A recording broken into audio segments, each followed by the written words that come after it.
Still rocking after all these years. This is the story of my rock and roll butler.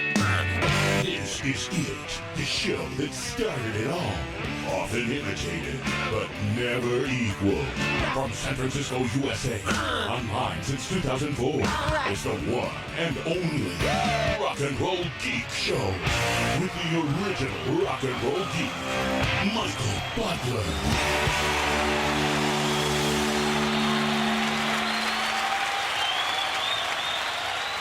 Welcome to the Rock and Roll Geek Show. My name is Michael Butler. Thanks a lot for joining me. I really appreciate it. Today is Sunday, May 8th, 2022, and it's 2 p.m. when I'm recording this intro.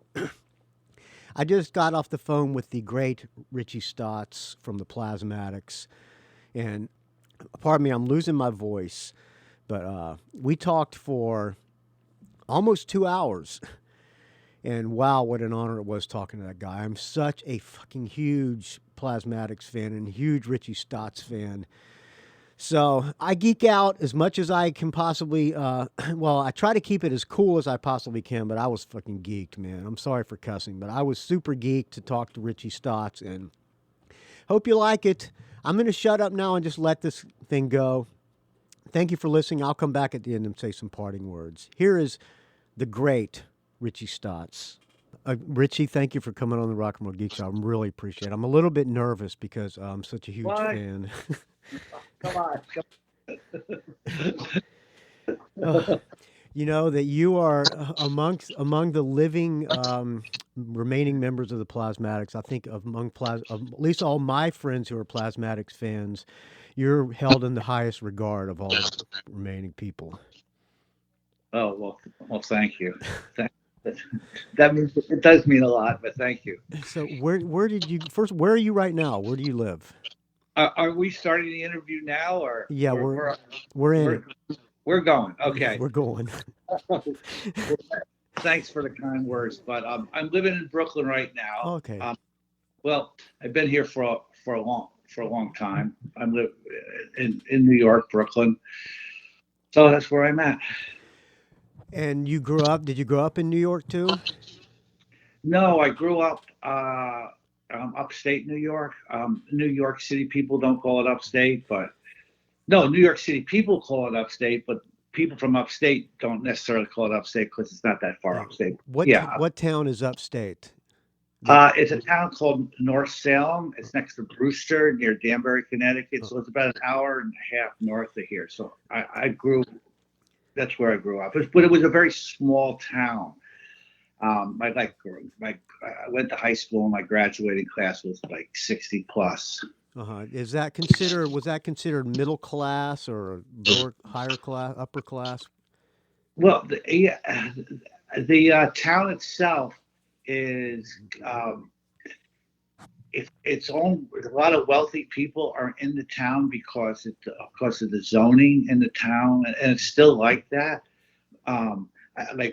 It's actually gotten worse. Like Bill Gates' daughter just got married up there. There's a lot of horses up there, but the wealthy people that run the town don't want any. There's no stores. There's like one grocery store and a couple of antique stores like that, and they kind of have it for themselves. So they have like hundreds of acres for themselves, and then there's a few people the remaining people like my father bought had a house there in the 50s, and he moved there, and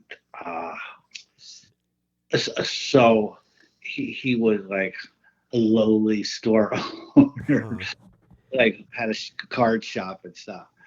But whether it's, I wouldn't know how to describe it, but I guess you would say it's affluent, but I was not from the affluent side of North Salem. But it's a really beautiful town. It's beautiful. It's all woods and like a lake, and it's very isolated. I grew up in a town where, I haven't even thought about that. Do you have brothers and sisters? I have a brother. Yeah, yeah, but he's an older brother. He's retired. He lives out in Pennsylvania. And You know, your parents are still alive, or no. My parents died a while back, like about 20 years ago. My mother was from the Bronx, and my father was from Iowa, and they met in New York, and they lived down here for a while. Then they were able to buy property up in North Salem, and it was very cheap. I remember they bought the. I think when my father died, if you know anything about houses, I think he had the house built for 15,000 in 1957, and when he died, and when they moved in like the late, like it was like after the Plasmatics, after the early 80s, he still was paying back the mortgage on 15,000. You know, did so your parents ever see the Plasmatics play? yeah, they came a lot. They had like a plasmatic, like we call it the plasmatic museum down in the basement with pictures and stuff. And well, they get some hassles from some people, but my father was, definitely more on the conservative side as opposed to my mother. But he was from Iowa and did a man of few words. But they came down to CBGB's. They were supportive of me. The picture of me being like, I rebelled in certain ways, but I always kind of got along with my parents, especially when I left. I left North Salem when I was 17, and but I got along with them great, and they came down to the shows, and they were super supportive.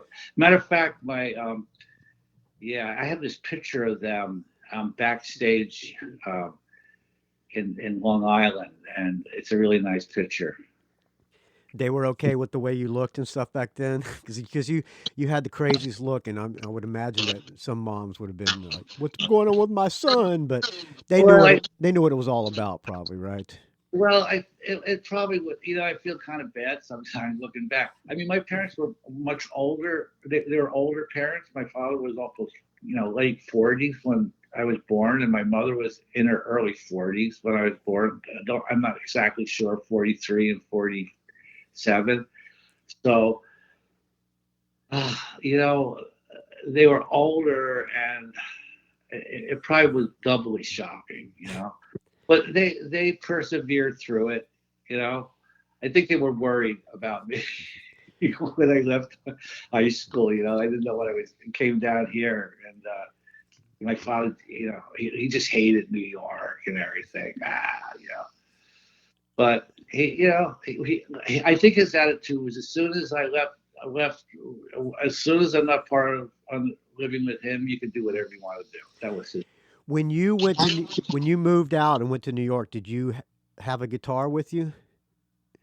Yeah. Well, the quick story is I went to college for 2 years at this upstate a college up near Buffalo, Fredonia, was a state school. And, I just quit. I decided I was going to become a musician. I was on the fence for that for a while. And I said, the hell with this. And I had met a friend who was a painter there, a good friend. And he moved down to New York to art school here. And I went back to live in North Salem, which was a disaster. I was working in a factory at the time. And I was living with my parents for a short 6 months or so. And he said, just come down to New York. So I came down here in 1974. I graduated, 74. And so did I have my guitar? Yeah, I took the train down. I got off at, I don't know if anybody knows New York. If you know New York, I just got off at Astor Place. I still can remember the day getting off. There's a cube there. If you're familiar with New York, Astor Place. I still can remember the day. And that was it. I just never went back. Did you go down to New York with the aspirations of forming a band and getting something going? Yeah, like I wanted. My initial thing was like I really like you know, I liked a lot. You know, of course, I guess I'm a '60s kid. You know, grew up with all Big Brother and the Holding Company. Hippie music. Yeah, I liked all that stuff, Jimmy. But then at the same time, I like Blue Cheer and DMC5. I love that. You know, my mother, I got my first MC5 album because we were in a store and I put it in my mother's bag and she stole it for me. Did she see you put it in the bag? I heard that No, story already. She didn't know you put it in her bag. no, and I sometimes get this a little confused, but I actually stole two albums that time. I'm not sure if it was done on two different one occasion. I also got we're only in it for them. We're only in it, or no, it was Freak Out. It was Freak Out. Frank Zappa, Mothers.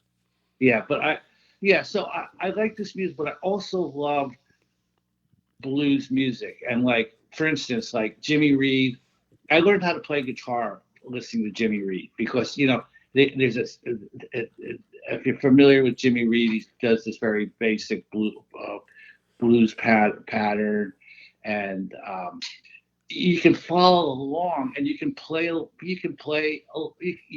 guitar solos while he's singing, and right. you get the hang of it. And then I loved Albert King and Muddy Waters and all that stuff. So I was thinking, oh man, why don't I just become like a jazz and blues without any clue to how to do this, Right. Like I just said, well, I'm going to come down to New York and become like maybe a jazz guy or a blues guitar player. And I maybe you've heard this story. I loved Albert King. This guy is just guitar. He's like he's the monster of a guy, and he plays a flying V, but he doesn't reverse the string. So it's all, when you watch him play, his fingers are so thick. It's all sleight of hand. You don't know what the hell he's playing, and then he starts telling you stories. He's not feeling that well. He's got a pipe. He's got his own smoke machine going on at the same time, and there's all sorts of. And he said, "I'm not feeling well," and then he plays these. He never gives it all, But I came down here and I saw Albert King, so I go like this. I called up his management and I said, I want to do an interview with Albert King. I made up some paper from upstate New York. He said, oh, sure. So I went to the hotel room. I went right into this hotel. There he was, Albert King, right in the hotel room. And I said, Mr. King, I'm not here to interview you. I want to be, I want to be in your band, And so he took it very nice and said, well, good, a nice young man. I'm like this white guy who had like, kind of like a shag haircut, this guy's Albert King. And I'm like, so anyway, he said, well, you're a nice guy and you have the right attitude, but he told me that he doesn't have a band. They rent them out. His band rents them out. Oh, pickup bands. Yeah. And so then he starts saying, well, let me get Bobby Blue Band on the phone for you. Huh. And so he gets me on no, I'll never be able to play in that band. So I'm talking to Bobby Blue Band. Well, we could fly you out to Chicago for an audition. And he's telling me all this stuff. I had no idea. So I did that. And then yeah. You flew out to Chicago to audition for Bobby Blue Band? No. Okay. No. Okay. I realized, well, wait a second. The idea of becoming a blues guitar player, I think I better get written. That's not going to work. And then like jazz, forget about it. I tried that. But, the punk thing, the remote, hadn't quite started. Television was playing. And, I love that music. And like I said, gee, I could play this and, and so one thing like. Were you an accomplished guitar player at this time? I mean, how good were you? I was pretty good. I mean, I think I was pretty good. Yeah. Good enough where you thought you could play in Albert King's band. Yeah. What was the guitar that you had? What kind of guitar did you have? I had an ES3 35 switched over. Switched over, so you played it left-handed. Did you string the strings upside down, or did you play it? Yes, I reversed. Yes. Like Hendrix did. Yeah, it's like a mirror. Yeah. Right. Yeah. So I did that. What was your amp setup? Did you have an amp? Yeah, I had a couple different. My first, like your, yeah, I had a Fender Bassman amp. A combo? No, just a head and a cabinet, a Fender cabinet. Uh, Then I switched to the Ampeg V4. It was sort of like it was 212s, really super loud. yeah. And, I played with this one guy. He was like my manager for like 6 months. It was this French guy, Jean Pierre, and he says, "Rich, you got to get like a Les Paul and a Marshall." Why? Because that was the rock and roll setup considered. It's just gonna, for you. It's going to work. The sound, like you're struggling with like a semi-hollow body Gibson ES 335 and the Ampeg, and so I went to a couple of different guitars, and I started the Plasmatics with a right-handed Les Paul swapped around. I saw a picture of that black one. Yeah, it sounded great, but I switched to the Flying V because number one, it was symmetrical, easy to switch over. Number two, it was light and it looked great. It just happened. Cool.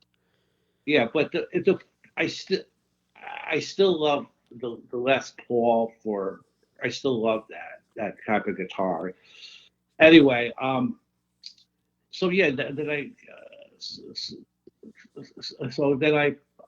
I started playing in some bands. I put a band together. It was kind of a punk band that kind of jammed. It was a 3-piece, and so that's sort of the very, very beginning of coming down to New York. Is it true that you auditioned for Johnny Thunders and the Heartbreakers? Yes, yeah, I did. I was living all around this same time when I was trying to figure out where I'm going and playing. At that time, the girl I was seeing at the time was living underneath Richard Lloyd, and we got to know each other. And I was over at CBGB's all the time. Hilly, the owner of CBGB, he says you were like the number two. He called me the number two. I don't know who number one. You're the number two customer. I think he just said that, but as a joke. But I was going over there the first few times I went there. There really wasn't music being played there, and then television and Patti Smith would open, and she would just be. I didn't know what it was. Like she'd be like up there reading poetry or something, and then maybe the piano player. I was like, okay, let's get television off. Right, get this boring shit off. What's his name? Lenny Kaye was probably standing there with her playing guitar. Yeah. I don't want to I'm not knocking Patti Smith really, but at that time it started. But television, I just loved, and they were kind of like a jamming band, so it kind of brought me back to my Deadhead roots. It's like and Richard Lloyd, and they'd trade guitar, and then Richard Hell would get up as sort of comic relief and do Blank Generation. Right. So that was, but I was really into it, and so I'm downstairs seeing this with this girl. What was I saying? I was seeing this girl, and she just was living below Richard Lloyd, and we got to talking. And so one day he says,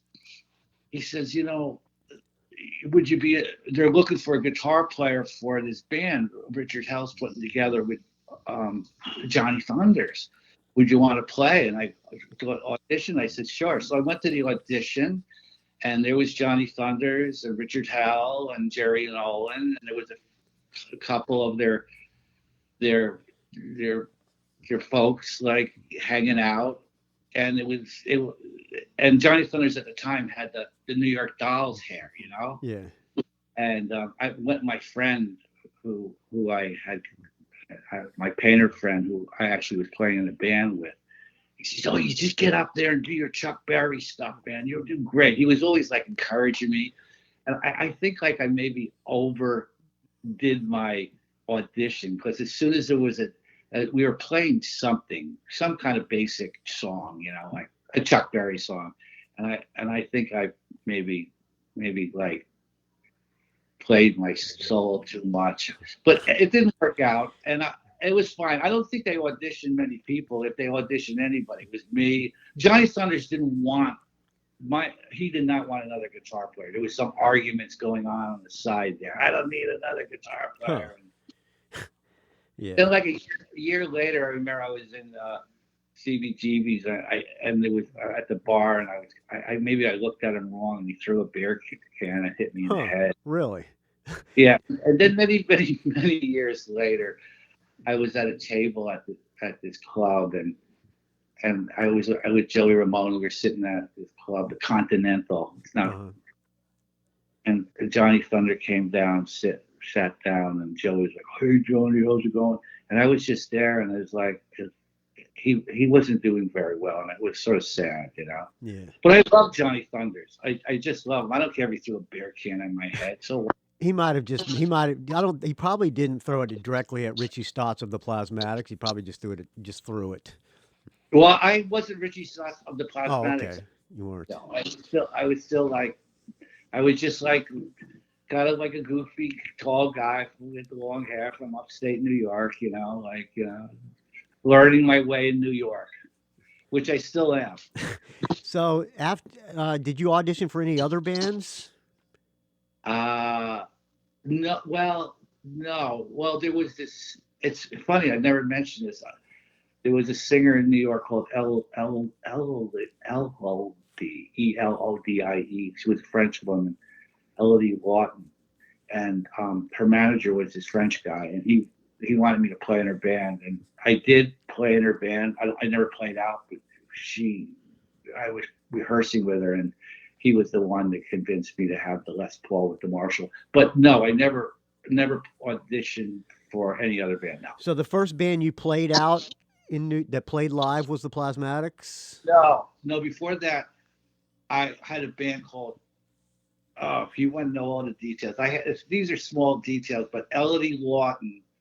The Numbers. I had a band called The Numbers. Yeah.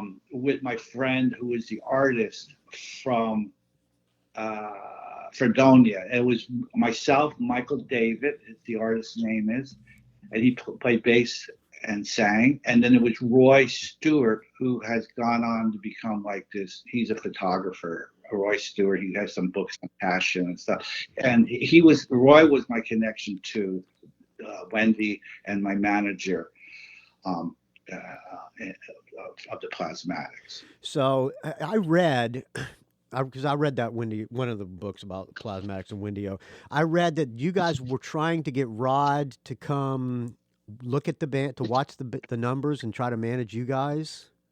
Yeah, what happened? Was he known as a manager back then? It's a good question. I think I keep these stories pretty straight because I've been asked a few times. I'm sorry for repeat. I'm sure you've been asked all these questions a million times. No, it's a good question. And I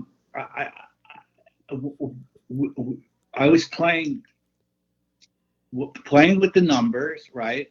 Rehearsing with Roy Stewart and Michael David. And Roy was working at Show World Theater up on 42nd Street. That's where Rod, he was running that place. He was doing shows there. Right. And like Ivan Crowell from Patti Smith's band worked up there. He had a bunch of, I won't say bunch, but he had a few musicians that worked up there doing various things. Whatever they did, I don't know. You know what I mean? It was half peep shows, half one of those things were like, kind of sex, sex performance. I heard there was sex going on about. So you think Richard Lloyd and those guys were having sex with the porn stars? Because I heard there was actual sex going on at that place. Well, listen, I didn't say Richard Lloyd was working up there. I said Ivan Krall. I'm sorry, Ivan Krall. Sorry, yeah. Yeah, no, Richard. Those guys. All I know is I'm pretty sure Ivan was up there, Roy Stewart was up there. And who else was up there? I would really have to dig into it. Although, I don't know who else. Yeah. And yeah, so we were rehearsing. Like Roy Stewart was an older guy, the drummer, and he kind of Michael and I were. Michael was playing bass and I was playing guitar, and we were rehearsing. He had a place to rehearse, which is very key in New York. You know, it's like, so that's big. Like, So Rod Swenson had the rehearsal hall? no, Roy Stewart. Roy Stewart did. Okay, got it. Right. Like, you know the story, like with Bill Wyman, he joined the Stones because he had the equipment. Yeah, well, right. New York, if you have a rehearsal space, that's like big deal. Yeah. Like David Lee Roth had the PA, so he was in Van Halen. Exactly. So he had the rehearsal space. So we were going up there, and we could play, and we were just having fun. And like some of the songs in that band, like "Tight Black Pants," is written. It was one of our Plasmatics songs. Right. Of course. Was part of, actually I wrote for the Numbers. So we were rehearsing up there, and Roy kept saying to Michael and I, well, I know this guy, Rod Swenson, and he has he could get us some gigs because he wants to manage a band. Oh, okay. Because I heard he had been filming bands at CBGB's and stuff. Exactly. Yeah. So his name was like within the small New York scene. Kind of well known in the punk rock scene. Because he did Dead Boys videos and Blondie videos and Ramones videos. Yeah. Okay. So he had those videos. So we were kind of excited, like, we had no clue like what it really means. So finally there was a CBGB's. And at that time in Max's Kansas City, were really starting. This was 1977. It was impossible. Already then, it was very tight to get in gigs there. So they had these loft parties, right. and so my friends were running it, and they said, "Why don't you guys come down anytime you want to?" So we finally, Roy, he was always worried about, like, are we ready yet? Are we ready yet? So anyway, we finally convinced them to do this show, and convinced them, why don't you get this guy Swenson down and see us?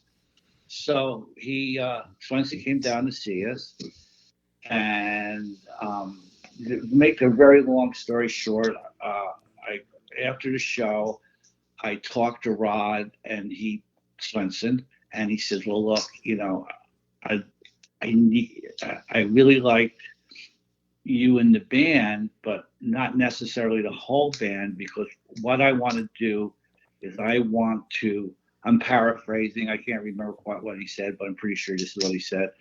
I want to put a band together. I've been trying to manage a band, but I don't want to do that. I want to start manage my own band. I'm not clear how to do it, but if you could audition the musicians, and from my side, from Rod's side, I want Wendy to sing, and I think she'll be great. I totally believe in her. She's never sang in a rock band, and I totally believe in her. I think she can do it. And how about if I write the lyrics and you write the music, and we'll audition people and put a band together. And it was like, sure. And he said, I got a little money that could get it started, like pay for rehearsal space and possibly maybe a 45. And I do videos. We could make some videos. And it was like, okay. It was like, I was 24 at the time. And that was 1977. And by the time we got ready to do our first gig was 1978. And I brought my friend Shosei Hinohara, who didn't really know. He was just starting to play bass at the time too, but he looked great. He lived right around the corner from me. Yeah. Did you have a day job at this point? Yeah. What were you doing? I worked. Oh, this is a cool story. I mean, I worked with this man named Arnold Arnstein, and he was very famous in the opera world.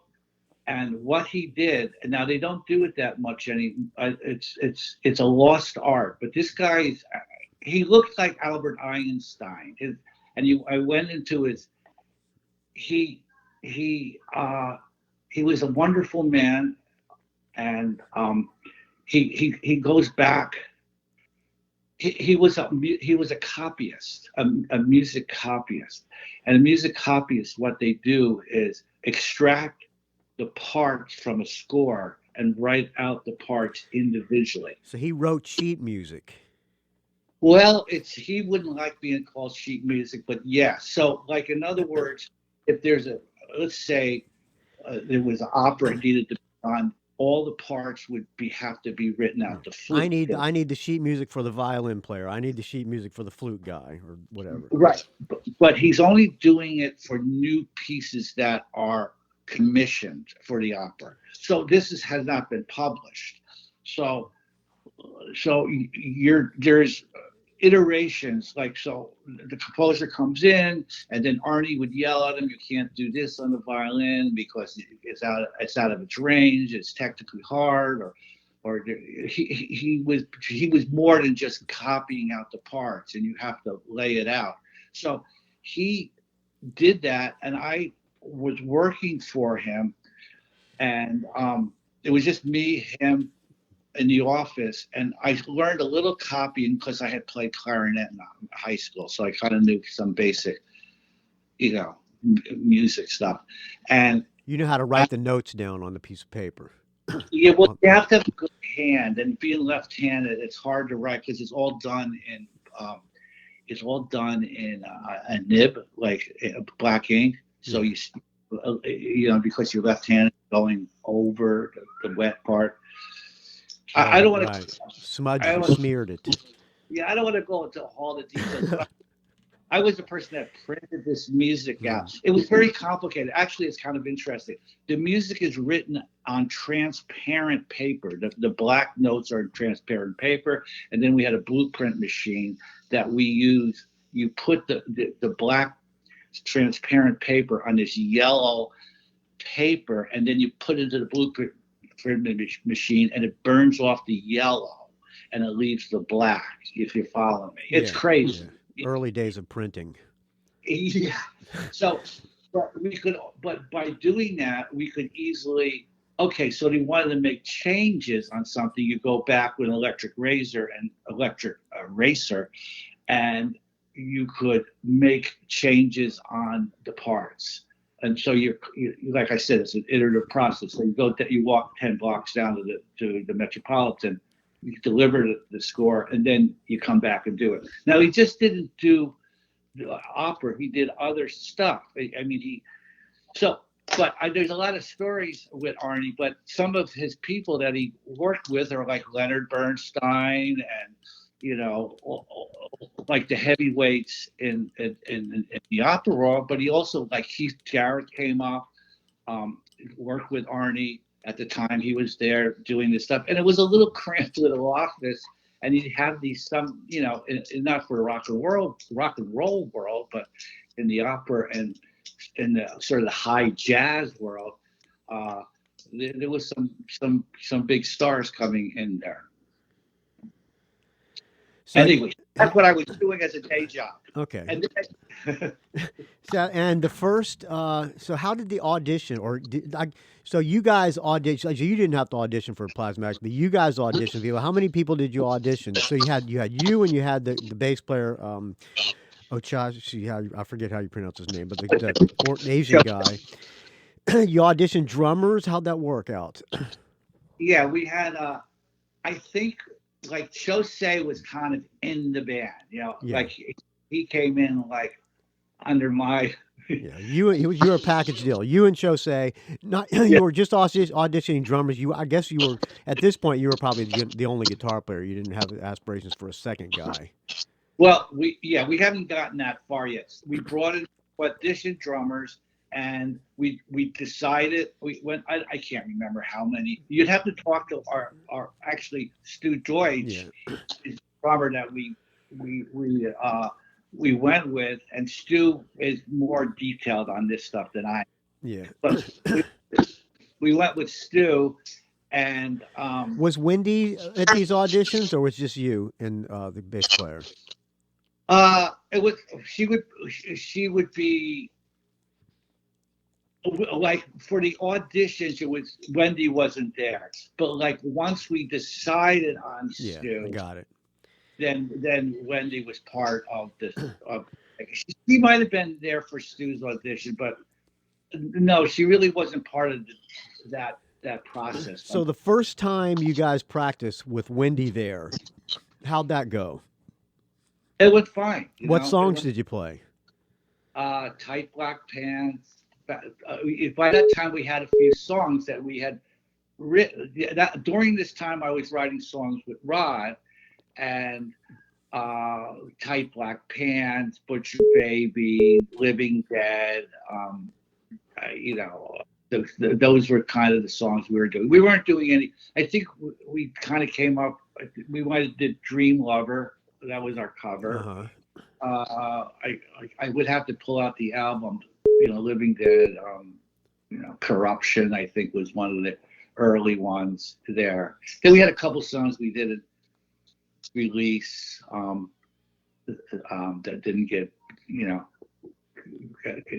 make the grade, I suppose. So we did that, and sort of jumped. I think it was around August '78. We did our first audition with the Plasmatics. I think I'm going to preempt your question here. Is how did the whole theatrical thing start? Right? Well, that wasn't one of my questions, but go ahead. Yeah. So I'm just jumping because the progress. I didn't mean to be. I'm probably taking a little bit too long with the history of the Plasmatics. I apologize, but okay. So yeah. Well, by the time the first gig we did was '78. To make it really quick, it's like I get on stage and Wendy had. I think I had a butcher coat on, that was my. And Wendy had Wendy had red curly hair at this time. Yeah, and she took her top off, and I was on stage, and I said, I look over, and there's Jose with the, looking great, He was with like a really cool bass. He had this I don't know, Travis Bean. I don't know if it's Beam or Bean bass. Yeah, with the metal neck. Yeah, metal neck, and it was like a triangle body, and he was in super great shape, and Wendy's taking her top off, and I'm like, gee, I gotta up my game here. Yeah, I got up my game, and I love Bowie, and I love the Mothers, and I love Captain Beefheart, and all that stuff, and I was like, man, I just got to go for it, man. This is going to be great. So, one thing led to another. I got I called I remember calling those guys up, Wendy, and just says, oh, man, for a taxi driver, everybody's going to have this haircut. I got to get it for everybody else. I mean, nobody had that haircut for another 20 years, You were the first punk rock guy to have a mohawk. Well, I don't know. I guess there was somebody else in L.A., but I think Darby Crash had one. But I think I was the first guitar player that really kind of was out there doing this stuff. And so one thing led to the other, and then it was let's make it more. And the Dolls sort of trans, dress like women. Yeah, and I was like, well, I'm going to dress like a nurse, but be a man. Yeah, that's when the Plasmatics got totally out there. That's when the look started to really happen. When Richie Stotts is on stage, this tall, lanky dude with a mohawk and a nurse's outfit and a dress. That's when people start to look. Yeah, and it was really just great to do. I mean, it was transformative for me and transformative for the band, and When you guys were doing gigs in Plasmatic, the punk scene was already happening. So you guys were, the punk scene was already in full force. What did the other bands think of the Plasmatics? Well, first of all, we were so wrapped up and busy and doing our own thing. You didn't pay attention. we didn't pay attention. We didn't care. We would get a kick out of things like, you know, like small things. And I, you know, I was kind of a detailed person. Like, so we saw these guitars off, right? And so we found that we could get these guitars that are, you know, maybe not the greatest guitars. Cheap guitars. Cheap guitars. And so I called up Gibson and I said, can you guys send me some decals for your headstocks? And they just sent them to me. Can you believe this? Yeah. They sent, so before the show, I would take a little spray paint or maybe just a little black paint and touch up the whatever it was there, you know. Usually a logo. Korea, and then I would put these Gibson stickers on. I remember one time I saw in Guitar Player magazine, somebody wrote in, "How dare they cut up Les Pauls on stage?" I was like, you know, come on, get with it. and so that and that would be true with other bands. If you didn't get, either you got it or you didn't. And there was people that obviously just didn't get it, which was fine. And sometimes maybe we took it a little too far. And some of them are our ideas on stage. You know, we tried them and they didn't quite work out, and we moved on. I mean, like what kind of ideas didn't work out? Well, this was my like, you know, my genius idea that didn't work out. So I said, oh yeah, we should, like, Wendy had this shotgun and she'd shoot it at the amp. Yeah. Shoot the amps. One time she missed. She hit me in the leg, and I still have a little bit of a scar there. You know, it made it like a giant red mark on my leg. You know, like it's a blank, but it's like shoot a blank at close volume or close range. It still hurts. Yeah. So so Wendy we got this idea that she would shoot it up in the ceiling, and we had a trap door and a bunch of live chickens that come flying down on stage. You know, and like. I went to, because I had it right next to my house. I had one of those live, like a wet mark, they call it now, you know? Yeah, wet mark. You buy chickens and people take them home and kill them and eat them. Yeah. Oh, no, they would kill them in front of you, you know? Yeah, that's right, yeah. I would buy the chickens, you know, I would get like 5 or 6, and then we'd put them, I'd take the cage, you know, the cages you usually see, and we'd put them up there in the thing, and they'd be up there during the show. And then during the show, they would come down, and I'd collect the chickens. And along with bringing our gear home, I'd bring the chickens, and I'd bring the chickens up to the roof of our house. Huh. And then in the day, I'd sell the chickens back to the guy. Oh, okay. Yeah. But it didn't work out too well, because once in a while we'd lose a chicken, and some people complained. It was too messy. So that was an idea. That was the idea. Chicken shit everywhere on the stage and all kinds. But it was fun, and then people would say, "Well, Alice Cooper had done this already." Oh, right, yeah. Oh, wait a second, he didn't do it like we did, and I didn't. And so what, you know? Yeah. So you guys took off pretty quick, right? Yeah. I got a question. When you started blowing the cars up. I know the car was cut into 4 pieces and then kind of stuck back together. Yeah, I would have to, you know, there's a guy named Pyro Pete. Yeah, that was the tech. That was the tech guy. I saw him. He was in that DVD, that documentary. So my question is, because the effect was Wendy would light a stick of dynamite and throw it in the car, and then the car would blow up. That's not how the car blew up, right? No, how the car blew up. What? Oh, am I giving all the secrets away here, right? Yeah, well, you know. So the car, like the first car we blew up. Well, here, first of all, the car was like usually the car was driven right onto the stage. And then you cut it into 4s? Yeah. So like for our first show at the Palladium in New York was like one of those old-fashioned theaters with the very high ceiling. And that was the first show that you blew up a car? Yeah, and we forget like in other words, there was these I would call them cannons that were, you know, we had made the band. When I say we, I didn't make them, but they were made by the band. Metal, little short, little stubby metal things, looks like mortar type of things, and we put them in different locations in the car, and they were stuffed with some kind of explosives.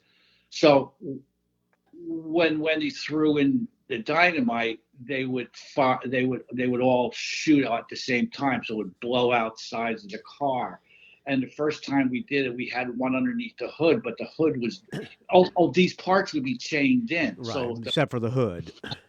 But the hood, that first show, the hood wasn't tied down. I'm not kidding you. It was like Private Ryan, Saving Private Ryan, saving Private Ryan Yeah. when everything can't hear anything, And partially, first of all, it blew out all our speakers all our guitar speakers on our amp, so the sound went dead. Well, maybe not all the guitar speakers. And then the hood went up in the air, and we were looking. We didn't know where it was gone, and then it just came down like boom to the smoke. That's an awesome effect, as you well know. That's a freaking badass effect. And if it wasn't a giant stadium where the audience, it was pretty big stage, it would have killed somebody. So that was really freaking dangerous. And then we got better at doing that. And same with the speakers. We went out and had to get these EVM speakers that are like $200 a piece at the time, so they wouldn't blow, Was that the last song of the gig? Because if it blew out your speakers, I'm assuming the band couldn't continue to play. It was. And we did it at the end of this song called Corruption. Although maybe we did one more song, Butcher Baby, but I think we came back when I had to talk to somebody about that, but I think we came back and did one song, but I think we were able to kind of get something working, so it was okay to do this song. You know what I mean? Okay. The Palladium show was packed. I'm assuming it was. I think I heard it might have been sold out. That could have been Irving Plaza, but I'm assuming it was packed. Did you guys advertise that? Hey, the Plasmatics are going to blow up a car tonight? Well, yes, we did this. Mitch Ryder and the Detroit Wheels were playing. Yeah, they opened the show. And Mickey Lee, Joey Ramone's brother, had a band called the Rattlers playing with us. But the question, that's a good question, because everything we did, we really, really worked hard at everything. So we didn't leave any stone unturned. So any show that we ever did, CBGB's or in Boston or anything like that, we postered like ridiculous. Like some bands would just go around with Scotch tape. We had a van, and we had wheat paste, and then we moved up to this, and we called them the big boys, like that put all the posters up for Broadway shows and everything. We learned how they did it, and we were very respectful not to go over their territory, and we had a ladder in there. Uh-huh. And then if we did Boston, we would drive up there. In Philly, we took the train down there. We had two different hats. Like, in other words, there was the guy, like I would be like the guy that would poster and then sneak around. Then I would change into my, like Clark Kent, Superman, would make you change. You'd be a different person, you're in the band. We did did we advertise on the poster that Wendy's going to blow up a car? Actually, it's a good question. I have the poster around here somewhere. Yeah, there's a picture of her with a car and come to the show or something like that. That was so that was a draw. Yeah. Yeah, I'm going to go see these people. I want to see this topless woman blow up a car. Exactly. So, and that brings you back to what's driving the band. You want to be part of this, and you got to get the tutus out and do your part to make it your side as strong as the car and the chainsaw and Wendy and the music and all that type of stuff. So I don't know. I'm now psychoanalyzing the band. So, okay, I'm going to move forward a little bit to the first album, New Hope. You got this guy in Jimmy Miller. These are stories that are every major Plasmatics fan knows these stories. I'm going to go through them pretty quick. You got Jimmy Miller in, who's a Stones producer. He did Sticky Fingers, Beggar's Banquet. He did Motorhead's Overkill, and some other things. He had to be replaced. Now, did he record the whole album before Ed Stasium came in? You know, I don't know. Is Ed Stasium on that album? I think he's got production credits. He said that he just came in and mixed it, and Jimmy Miller was passing out, and they had to replace Jimmy Miller. I'm looking. You know, you kind of stumped me there. I hear Ed Stasium. I've been hearing that. I'm sorry if I'm looking. I'm hearing all this stuff about Ed. I mean, I love Ed. Ed had worked with some of our earlier Well, he did stuff. Ramones too. I guess he did do some mixing, but as far as so Jimmy Miller did the whole album then.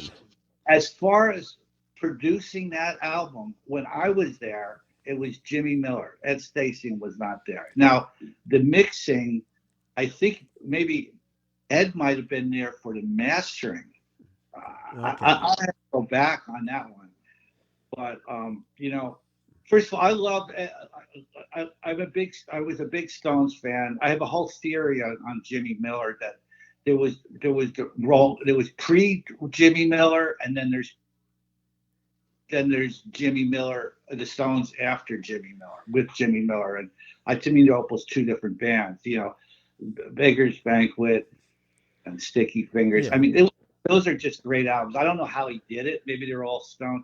Now, I think Miller did have some, you know, still struggling with some issues, issues at the time of the album, but he had moments of brilliance, and this was one of them. We were doing Monkey Suit, and Jimmy was like, you know, kind of all of a sudden kind of woke up as he was sitting behind the control room and says, this song needs some cowbell.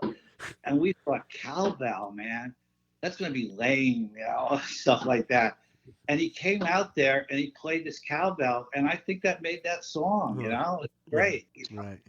And I mean, I think he had moments of brilliance. I remember one time he said to me, I said, oh man, I'm going to play, I don't know what this soul is going to sound like. It's the same Chuck Berry stuff I'm doing again. He says, Keith Richards, man, he's made a career out of that.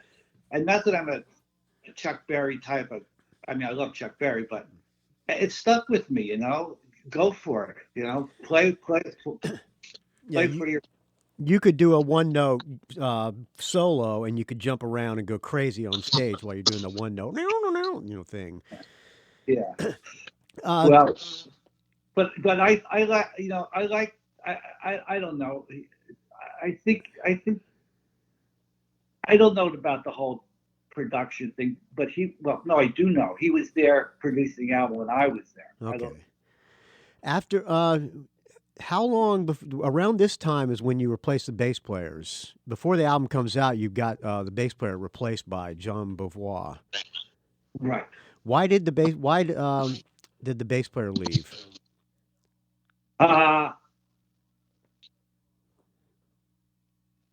Well, originally it was a 4-piece band, and then we felt that by bringing in another guitar player, you brought in Wes, okay, would kind of free me up a little bit, because I was playing the rhythm and the lead, and there was a lot of stuff going on. So we brought Wes in to play, to be like the rhythm guitar player along with me, and then I could do the leads, and he could hold the band together while I'm doing the leads. I mean, that was the plan. But we felt that we were getting to the point that Chose, we could use, and this was really sad. This was difficult. Okay. Well, you kicked him out. We needed to get a better bass player. Oh, I mean, and you know that's hard, you know. Yeah, Like he's your friend.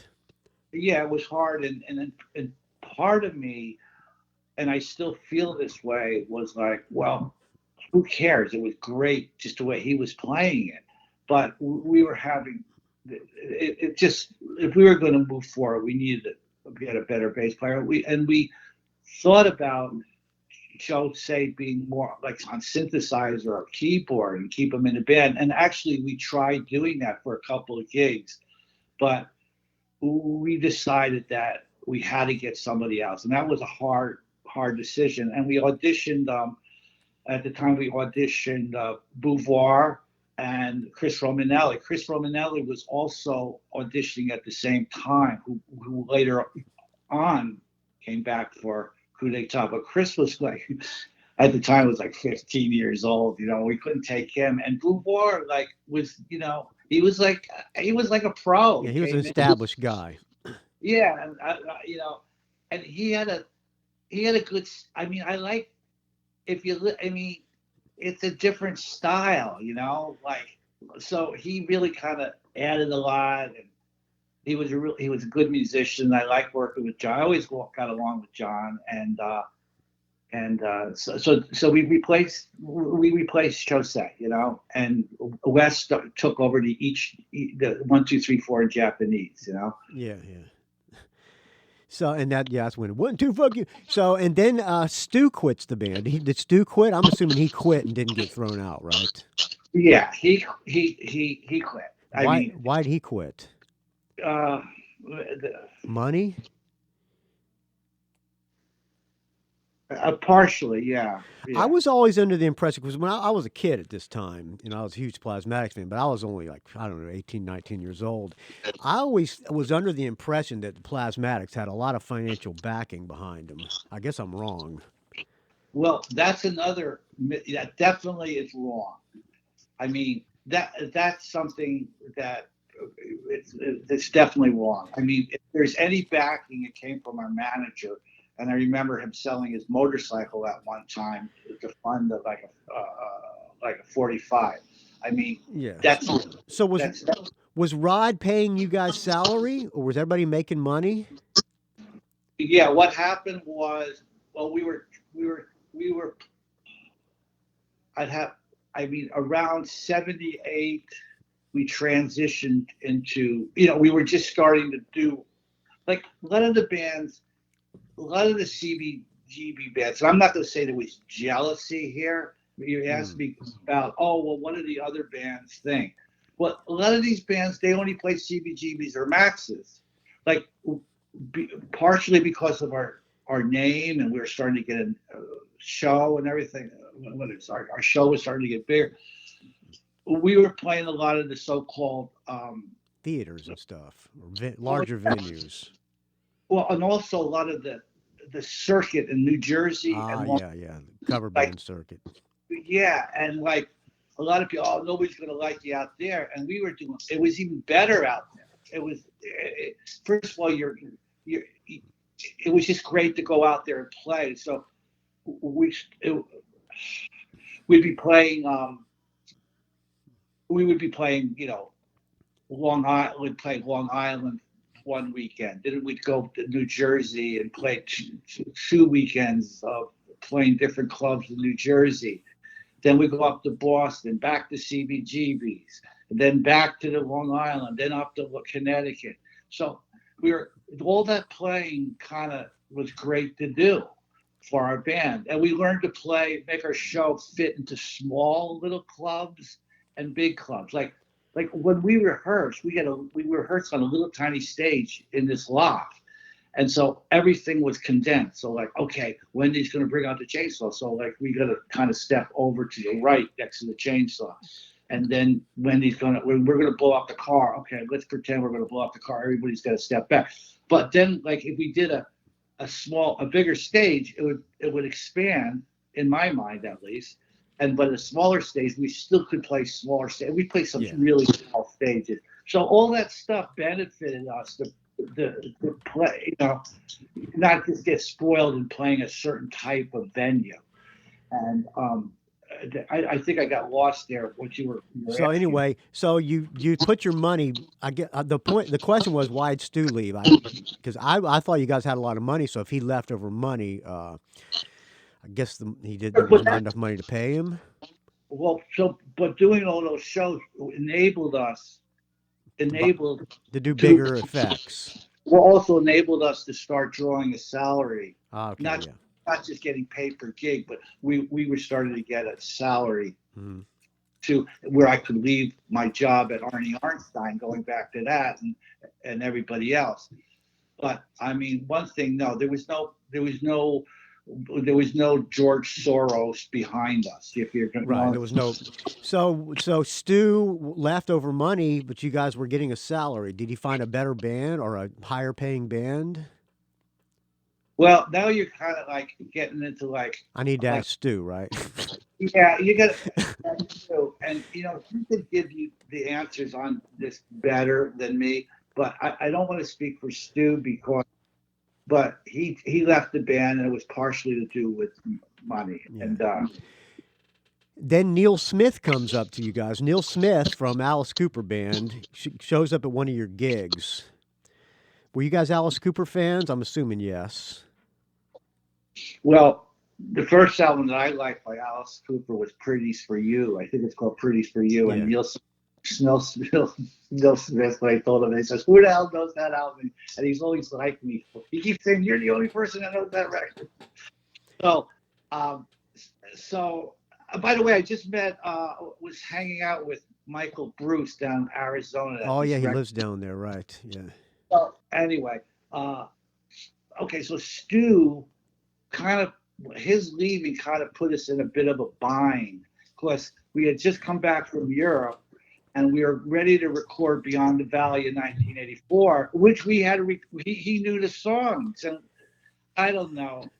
Every time he knew the songs because you guys had already been playing those tunes live. Yeah, we worked on the next album. We were ready to go in and record Beyond the Valley with Stu, and Stu left, so we were kind of stuck a little bit, and I don't know where Neil Smith. I think Wendy or Rod knew them. I really don't know how Neil first came in touch with the band, but he did the record with us. But I mean, there was an option for him to join the band, but he decided not to because I think there was also issues with what he wanted. And he wanted more money than I don't know what he wanted, but it didn't work out. I mean, I love Neil. I mean, I still stay in touch with him. You do. You know Dennis Dunaway too, right? Yeah, and I did a little show with Dennis Dunaway last couple of years ago with the Bouchard brothers. Yeah.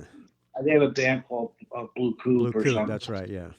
I came up and did a song with, and Stu came up on stage with us too. Stu and me did I'm 18 and stuff. It was fun. You did Alice Cooper tunes. That's cool. Yeah. I know Dennis. I know Dennis, the bass player. I know Neil, and now I got to hang out with Michael Bruce the other day. It was great, and then and Alice Cooper I bet too. But okay. But Stu left us in the lurch a little bit. Sorry, Stu, but you did.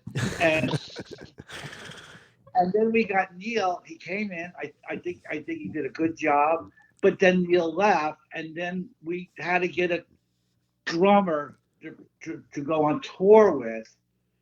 And we got Tony Petrie. That's where Tony Petrie entered, and we went on tour with Tony Petrie. He played with Twisted Sister.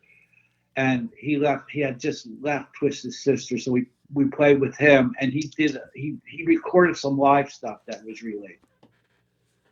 Is he on? He's not. There's no drummer on the album cover Beyond the Valley in 1984. It's just four of you guys. And that's what happened. I remember we went down to Arizona, and Neil wasn't going to be in the band, so we couldn't have Neil in the picture. And we were working with Tony at the time, but we didn't feel like we wanted to commit to him being on the album. He didn't play it, so it was just 4 of us. It was fine. On the inside, I'm looking at the cover now. On the inside gatefold, you know, the car's blowing up. Yeah. On one of the pictures, where you guys are on, for people who don't know, I'm sure everybody knows, you guys are all on horses. Yeah. And on the inside gatefold, when the car's blowing up, it looks like the horses are spooked. Yeah. Were you guys experienced riding horses? Because it looked like those horses could have been bucking and trying to run away. For me, going back to North Salem, I've never been trained on a horse, but I've been on horses a few times. Yes, I've been on horses a bunch of times, so I kind of wing it, you know. But Jean Beauvoir is a very good rider. I mean, he's a really good rider. He looks like he's pretty comfortable on the horse. Well, this is a quick story. So we went. The camera broke up. Okay, my horse riding. Here's my horse riding story. So the camera broke during that right before we were going to do the explosions, and they had to go into town to get the camera repaired. And I think, is there a helicopter? There's a helicopter. Yes, I think there is. There was a whole emergency thing to get this camera repaired. And we were left for a couple of hours out in the desert, just like that. And a couple of the guys that were, you know, the crew or something, and a few guys in the band took a ride up into the mountains just for like fun with the horses. And I wanted to go. I don't know who went. Maybe Beauvoir went me. I can't remember who went. And we went way up there in the hills and stuff. And I was like, oh, damn, look down the gully. There's like a cow skull and everything like that. I got to get that. And they were like, oh, don't go down there. Don't go down there. You never get back. And we have to get going. So I said, I'll meet you. So I ran down to the gully, got the cow skull, came back up. The horse was there by itself, tied to a little string, tied to a little, like a, you know, like in the Westerns, they tied a horse around. Yeah. I did that, you know, like pretended I what I was doing. And I got on the horse, and as soon as I got on the horse took off, and I lost control of the reins. I was just holding on to the little thing on the saddle, but I wouldn't let go of that skull. And I still have that skull from that day. You do. You have a lot of memorabilia from the Plasmatics. Well, I lost my tumbleweed. I brought a tumbleweed back, and I'm just kind of joking, but I did. I used to collect all this goofy stuff. I brought this roll of barbed wire back from Arizona or California.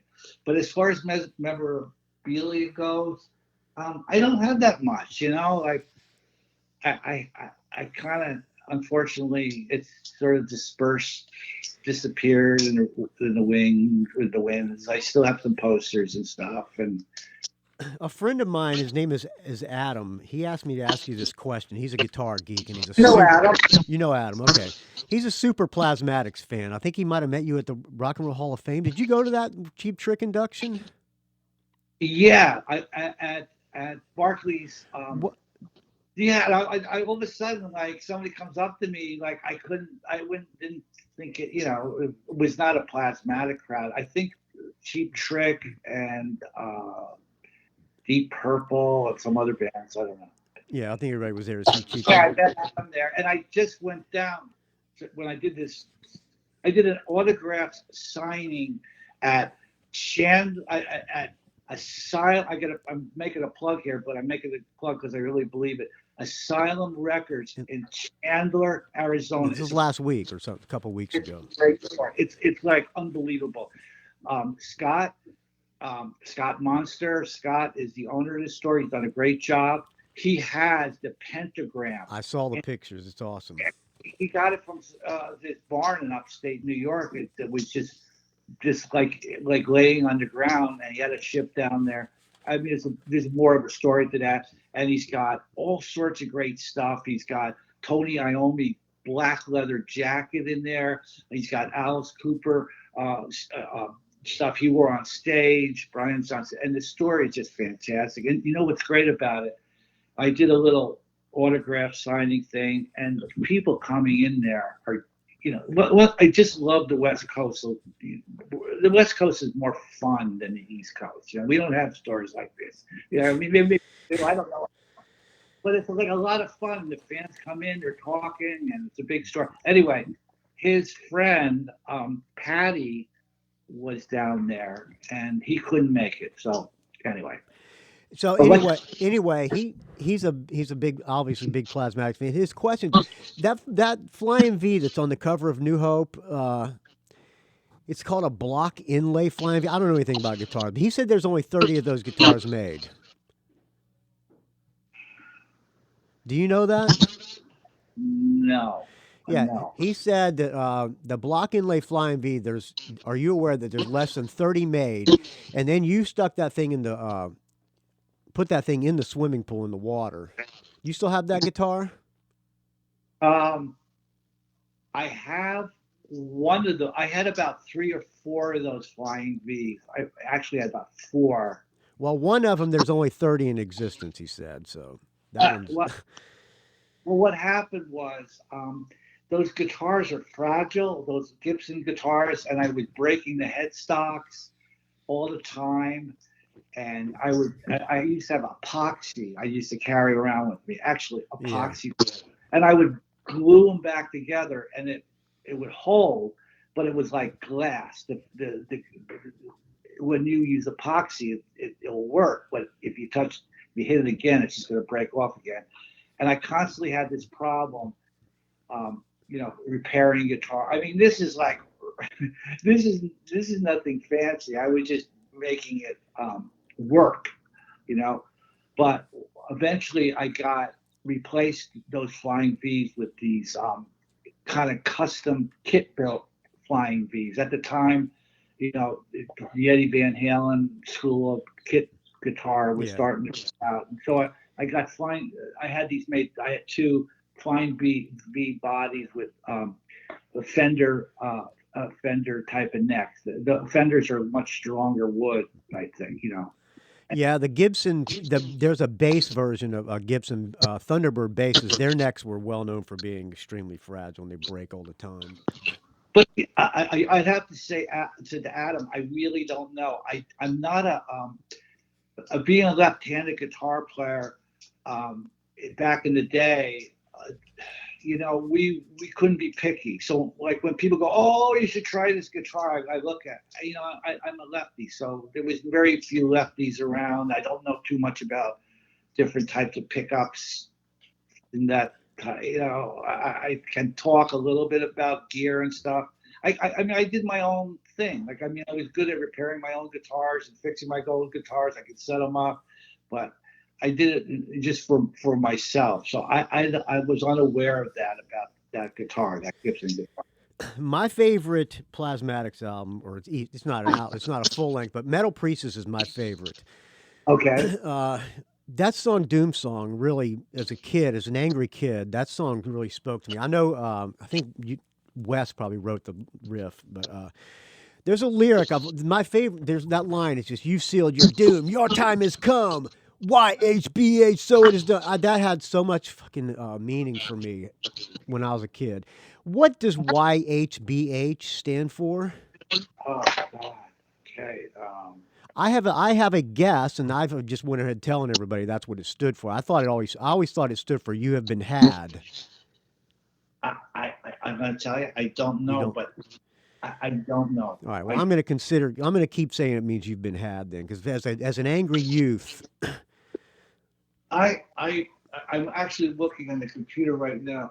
I think I can find the answer out to that question, but it's a good, when I did this record signing, they were playing that record signing. He was playing Plasmatics. The owner of the store was playing Plasmatics all day. And we were watching the Doom song on John Candy. And I actually was thinking about that. And I don't know. I couldn't ask somebody about that. Wes might know. So okay, well that album is so good, man. The production is really good. Dan Hartman, the guy who sang "I Can Dream About You," that guy produced it. Did you guys already know him? Was he a fan of the band? Yes, he was. I love Dan. I mean, he was a great guy, and he was a great fan, and he started coming around, seeing the band, and like he got it. Like he was such a great musician, but you wouldn't think he would like the Plasmatics, but he did. You know, I remember one time we were sitting somewhere. He came over to my house a couple of times. He says, listen to AC/DC. Now we're going to listen to Van Halen. He taught me about timing, like AC/DC's perfect timing and stuff like that. He said, now listen to Van Halen. Look how their time kind of wavers and stuff, kind of like the Stones. Which is better? It doesn't matter. Both are equally as good. He was like a really good musician. I mean, and it was fun to work with him, and he's super supportive of the band. And is he still around? No, Dan, he died. Oh, it's too bad. He did the demos for Coup d'etat too, and amongst a lot of the hardcore Plasmatics fans, the demos were before that Coup de Grace thing came out. People thought that the demos were the superior album. What do you think? Somebody asked me that down in Arizona, which is better. I have to go back and listen to Coup de Grace. The demo. You know, it's kind of hard to sometimes to go back and listen to stuff. Yeah. And I don't want to make a judgment. Like the Coup d'etat album that Dieter Dirk did was great and it was fantastic. But there might, I'm going to guess maybe the Coup de Grace album had maybe a little bit more. I don't know. I'd have to go listen to it. Oh, I do know that Uniform Guards it's a song called Uniform Guards is on Coup de Grace, and I thought that should have been on Coup d'etat, and it got nixed, and I felt bad about that because I thought that was a good song, you know. And I don't see why not put it on, you know, but you know. Coup d'etat, was that around the time around the Milwaukee incident? No, the Milwaukee incident happened in. No. Milwaukee was before Coup d'etat. I still have that "Windy Will Win" shirt somewhere. I wish I could find that thing. You know that thing's worth hundreds of dollars. Oh, really? Where were you when all that shit went down? Because some of the guys got arrested. Some of the guys in the band, John Beauvoir, got arrested. But I don't think you did you? No. I was. We did the show in Milwaukee, and then like the lights went off. And all of a sudden, there was a bunch of riot police in the audience, which was a little scary. And you know, at this time, it seemed like you guys had a lot of sense of humor. And when all this shit started going down, it seemed like the humor just kind of like disappeared because of all this shit that you guys started going through. Right. The Wendy. Yeah. So going back to. There was these riot police, and then they wanted to take Wendy downtown for simulated masturbation or whatever. Right, obscenity bullshit. Yeah, some obscenity thing, and she went out, and then there was an incident out in the parking lot where she kind of got roughed up, and then our manager Rod Swenson, same thing, and Beauvoir and Pyro Pete, they all got arrested, and our road manager at the time was telling myself and Wes and everybody just to stay, don't go out. Like they didn't want us to go out too with Wendy, but somehow Beauvoir was out there. I don't think he was supposed to be out there, but he did. Maybe like in other words, I don't know exactly how it all happened, but Rod and Wendy were taken away. And I think when they were out there, Beauvoir and Pyro Pete were out there too, just maybe, and they got caught up in it. So, but they really came in with a lot of force. Like they were really prepared that this was going to be like mayhem, and I think they definitely overreacted. Yeah, And they planned on arresting her before the show even started. Yeah, and then I it could have been even worse because, but like they thought maybe that we were all like anarchists. The whole crowd was. Yeah. We'll start another take over the government or something. Well, you did look scary, but still, I mean, and then if the Plasmatics became pretty much household names because of that. Yeah. I mean, it was a double-edged sword.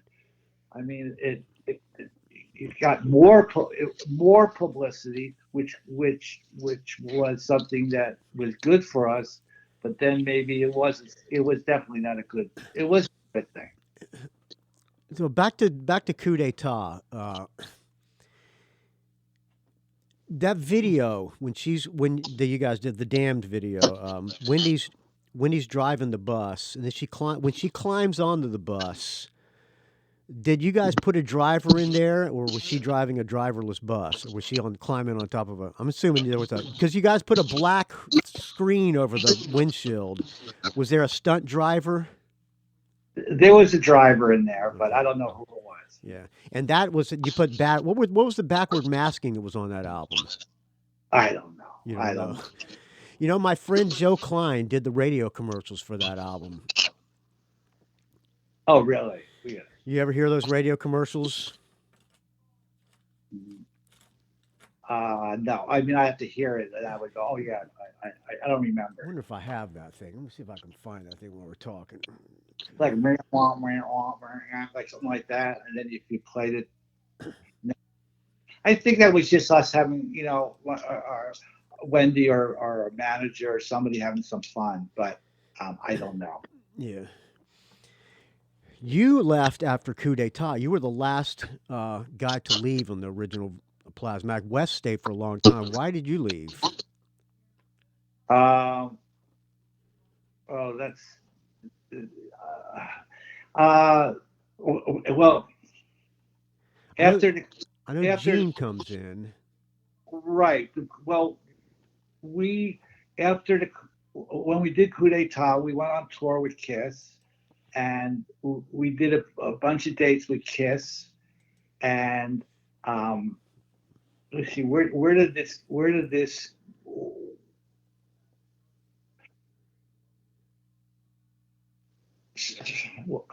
You want to hear the radio commercial? I have it. Yeah. Play it. Okay, I'll play it here. Now this special live report from the Capitol. As a result of the dramatic coup d'etat, the president has surrendered the United States government to Wendy O. Williams and the Plasmatics.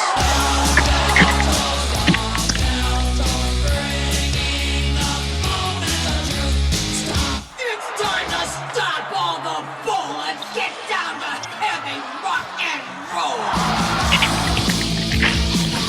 You wanted it heavy? Well, you got it heavy. Their name, the Plasmatics. Their album, Coup d'etat. Their objective, world domination. Today, America! I pledge allegiance to the Plasmatics. Tomorrow, the world! On records and high-quality XDR cassettes. From Capitol. Yeah, world domination until Capitol Records decides to pull the plug. Oh, that's great. I haven't heard. Oh, wow, I've never heard that actually, but that's great. I mean, I should be talking to you like, we're gonna take over again. It kind of got to get back into my mindset, if you know what I mean. I heard you on Lydia Lunch, and you talked about it a little bit. Gene Simmons said that you could audition. You were welcome to audition for the next record. Yeah, I read this interview the other day with Wes, and he sort of addresses the final, the end days of that period. And I think we're kind of aligned, but I'd have to maybe talk to him again about it. But we did the Gene Simmons, the Kiss tour, and then we were out basically how can I say this? The Plasmatics were on tour and it ended. So let me see how I can say this. You were going over Better Than Kiss? No. We were on tour now by ourselves. Okay. But you don't have to worry about being diplomatic. I'm not going to go out and try no. It keeps coming up, and then maybe I don't want to be changing my story. Gene, we were working on another record. Okay, it wasn't going to be for It wasn't going to be for Capitol. It was going to be Capitol was not going to do another record. So we were working on another record, which was my understanding, going back to the rehearsing and doing the usual, working on new songs, and the band was with Wes and myself and Chris Romanelli and T.C. Tolliver, and we were working on new songs, and all of a sudden Gene started showing up, working with us on this new album, and I was told that Gene wanted to produce the next record, and so I thought that was like, okay with me, I mean, he was a very knowledgeable guy, Gene Simmons, and he knew all this stuff. And he had a name. Yeah, so I was not, I thought that was great, another person to work with, like Peter Dirks and Dan Hartman and Ed Stasium and going back, Tommy Ramone worked with us on some stuff. So I always like working with somebody. So as we were working, I got the feeling that some things didn't feel right, and I approached my manager. Rod? You approached Rod? And Gene Simmons. They were in a room together, and I just said, well, what's going on here? What's the plan? And Gene told me that the plan is that the Plasmatics had a connotation that was not maybe so good, and we're going to start fresh with a Wendy O. Williams album, and it's going to be like a heavy Joan Jett thing, and it's a different direction. And my position in the band was like, I'm not going to be in the Plasmatics anymore, of course, because it's going to be the Wendy Williams, but you're welcome to be part of this. Although I wrote songs on that record, and I had, they're still there. I don't know. I don't know if I'm credited anymore under, the whole thing's messed up. But you can be part of this, but to tell you the truth, my heart wasn't in it anymore. You know what I mean? And I tried playing a guitar solo, and I just was not into it. Because it was like just a completely different, more metal, or what, to be part of that? No, I mean, was the music just not? The music was like too, I don't know. And no, because I was a member of the Plasmatics. You didn't want to be a second rate. You kind of felt demeaned. It broke my heart. I mean, I everything into that band. That band was. It was. I mean, the focal point. The focal point of that band was you and Wendy. Yeah, I mean, I don't want to be like. I don't think it was necessarily was even an egotistical thing. It was like. It's kind of. It was not kind of. It was extremely insulting to tell you that you're welcome to audition for the next band. Yeah, I mean. Whatever. Did Wendy go to bat for you at all? Did she say anything about this? Well, that's something that I read in this interview that Wes said that Wendy had gone to bat for me and wanted me to be the band. I had no reason to doubt that.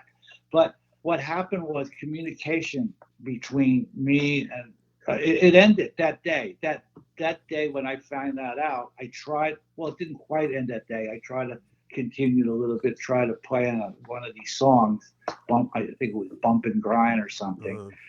And I remember going, okay, this is how I was like working on a solo for Bump and Grind. I go up to the studio, and then there's a couple other guitar players in the studio. Obviously, they were like, oh well, I guess really I'm not that special after all, and it was too much. Yeah, I mean, come on. it's extremely insulting for a founding member of the Plasmatics and one of the biggest vocal, the visual spots to be demeaned like that. I think I do not blame you at all, and I can't believe that Rod Swinson did not go to bat for you. I know, and I think it's created some, bad feelings, and I don't want those bad feelings to continue anymore. I feel ridiculous, and water's under the bridge, and it was a great band. That documentary, the Plasmatics documentary, you're not in it. Is that because of Rod? I haven't watched it, so well, probably. I don't know. You'd have to ask him, but yeah, probably. If I haven't watched it, I don't even know. No, you're catching me off guard there. I haven't seen the Plasmatic documentary. I don't even know what it is.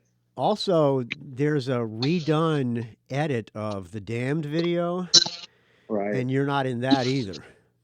Oh, great. Oh, you didn't know any of this. I'm sorry for bringing it. I thought you knew all this stuff. I don't know any of this stuff. According to my friend Adam, I'm going to give him the blame and the credit. According to Adam, Rod Swinson continues to carve the great Richie Stotts out of their history and videos. Yeah. That's too bad, man. That's bullshit. Yeah. Yeah. So, how did you find out that Wendy died? Where were you when you found out? I was working. I came home that night. I was working at kind of a late shift at this technology company. I got home around 10, and I had a friend call me, and then Swinson called me, and then some newspapers and radio people tracked me down to this house. So that night, a bunch of people called me. Did you have it? I mean, I'm assuming you were pretty close with Wendy. Did she ever give any indication that she was could possibly someday kill herself? No. I have no idea why at that time why she killed herself. I spoke to Rod about it, and she had attempted this before. I wonder if she was on any kind of antidepressants or anything like that. I have no idea. Yeah. I don't know. She was living up in Connecticut she was living up in Connecticut near Storrs, Connecticut. So it was probably an isolated environment. Yeah, I hate to come to a close on this sad note. By the way, I really appreciate you sticking with me for an hour and a half. That's okay. No, Richie, it's really nice. It's really nice of you to do this for me. I'm such a fucking huge fan. You have no idea. A couple of band questions. A listener questions. A guy named Robert Lawson, friend of mine. Did King Flux record any music?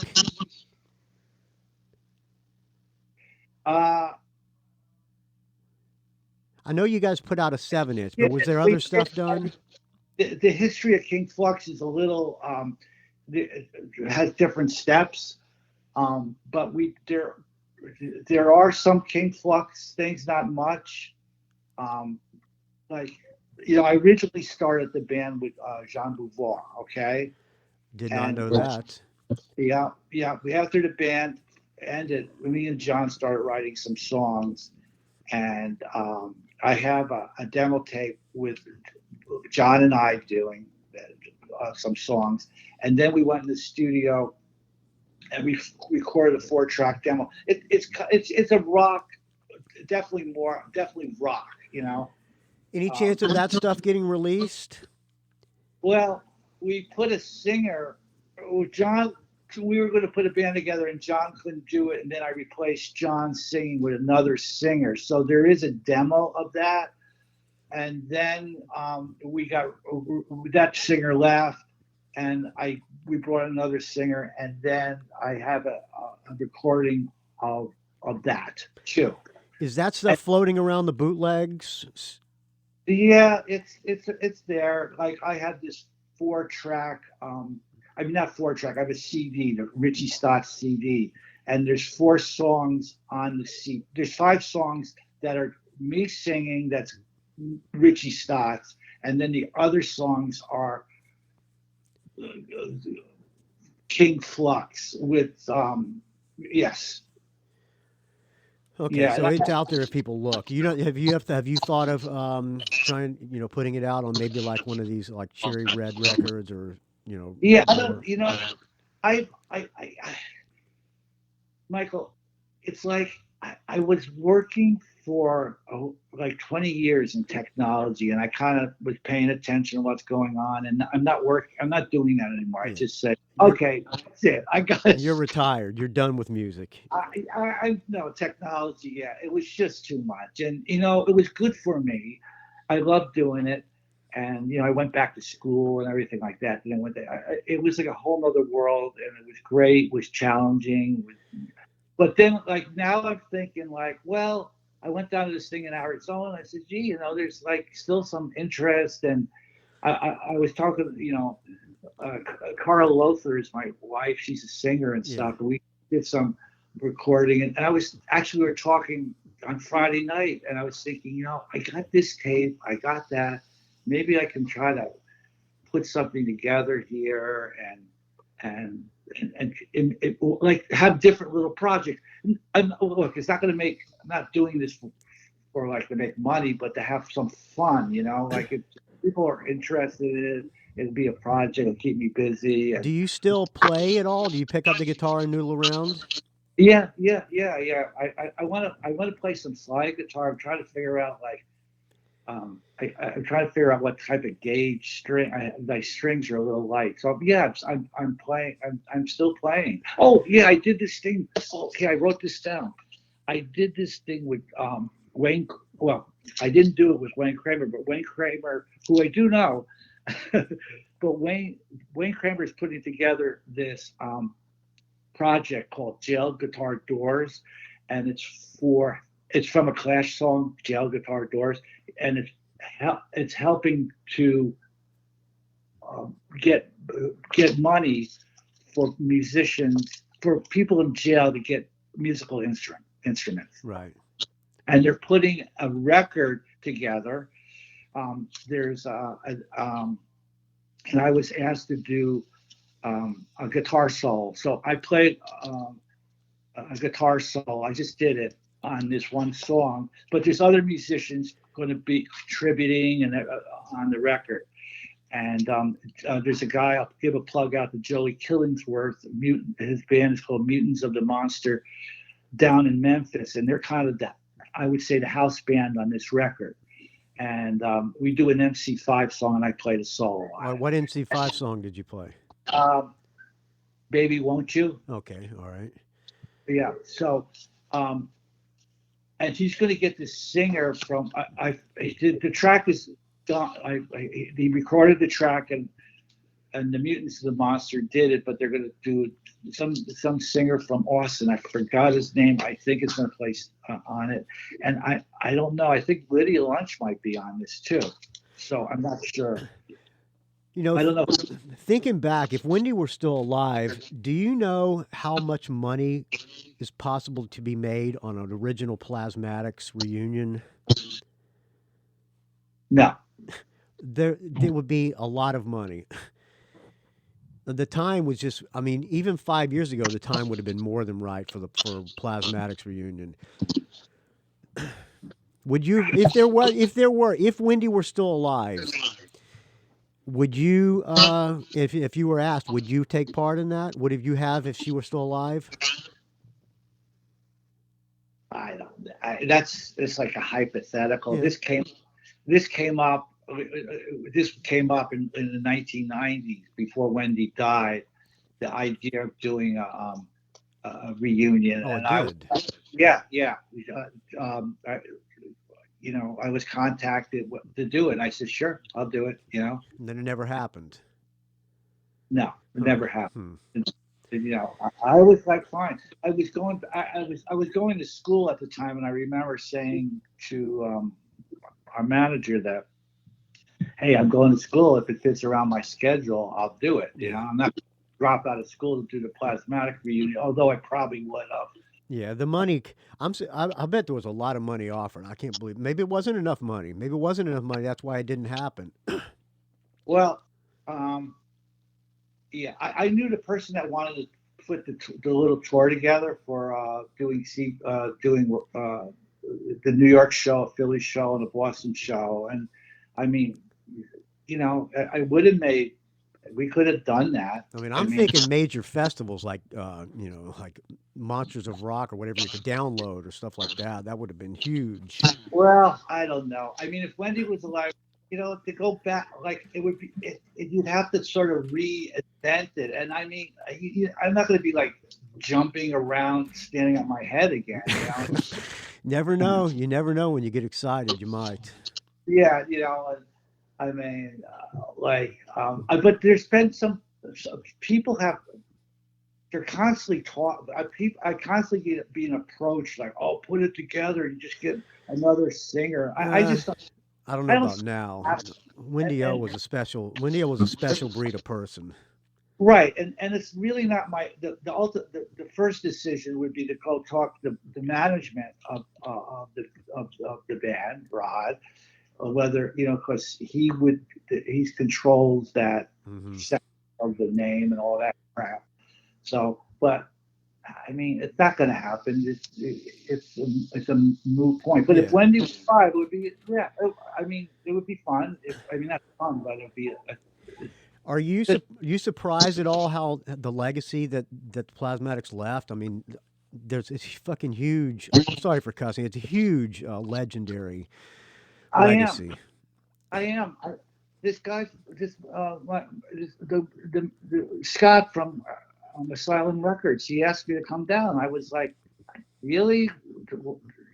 Oh, you got to come down, And it all worked out. Was there a good turnout? Yeah, it was amazing. It was great. It was I came down there on a Friday. There was people there, and then it was Record Store Day. Saturday, there was a bunch of people the whole day coming in, coming out, and then Sunday, I went back on Sunday. There was still people coming in, and it was great. Am I surprised? Yeah, I've gone over to Europe a few times, just like on vacation, like a couple 10 years ago, and I was in Ireland and West Ireland, just like a local pub that nobody would go to. Well, you got recognized. Yeah, I was telling these guys. They say, "Hey, are you Richie Stotts?" It's really weird. Like these guys, because we drove around Ireland, like the northern part, and we went to all these little small towns, and we'd go to this town stay over, and we'd walk down, look around, okay, where's the local pub that has good Guinness, for. And then you go in, and there was something, and that happened. This was like a couple of years ago. I always wanted to go to the Azores when I was a kid. It's islands off Portugal and stuff, and they were giving these direct flights from New York at a really good price, and we went for a week to the Azores. Right, it was pretty amazing. Once again, and this is in Portugal now. Some people came up to me, and they found I was in the Plasmatics, and they were fans. And they said, "Hey, you look like the guy from the Plasmatics." Oh, it came up because somehow it came up that this singer was around at the hotel, and we're talking, and I don't know. So, but yeah, the name kind of keeps going on, right? That's a band that was like no other, as you well know. I mean, there's certain original. There's some bands that are just so original. There can never be another band like them. Plasmatics are one of those bands. Yeah, I really, I loved it. I thought it was great. I think we were more than just a rock band. We were like many different things, yeah. and it was real. It was real, and it was all kind of. I hate this word, but it was all organic. It came from us. Yeah, there was some, kind of fun stuff. And we blew up a car, but really wasn't really dynamite. But it really was, and people did get hurt. It looked dangerous as hell. Yeah. And, it was just great. It was just great. And yeah, it would be great to do it again. And it would, you have a lot to be proud of. You should be extremely proud to have been a part of that whole thing. Thanks. And well, Richie, I cannot thank you enough for coming on this little podcast. It has been a real honor, and I'm such a huge fan. Yeah, I felt like we kind of went kind of dark there at the end of the class. If I did not ask about you leaving and that stuff, I would have got a lot of shit if I didn't ask that stuff. It's things people want to know. I know, and it broke my heart when it ends, and it still breaks my heart that when I hear stories about being cut out, because I try not to know about it, and then I'm always thinking it's time, maybe to reach out to a few people and bury the hatchet here, and then when I hear that, it's like. Well, in defense of Rod Swenson, I mean, I don't know that he cut you out of that stuff. I don't know who runs the Plasmatics. I don't know into that stuff, so I don't know. I mean, I'm just curious as why it happened. I don't know.